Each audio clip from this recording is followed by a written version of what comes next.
Ako po si Jacqueline Jose, gumaganap bilang Andeng sa Magpakailanman.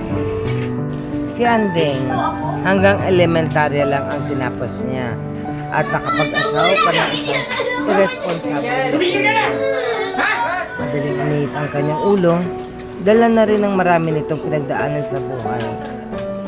Dahil nagkalugi-lugi ang maliit nitong negosyo, nabaon sa utang at napagbantaang ipakukulong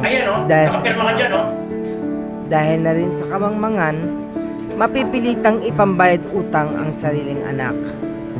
At sa kanyang pagkakasakit, iisa lang ang hiling niya, ang patawarin siya ng anak niyang si Sally. Mabuo pa kaya ang pagkatao ng isang anak na winasak ng kanyang ina? Mapatawad pa kaya si Andeng ng kanyang anak?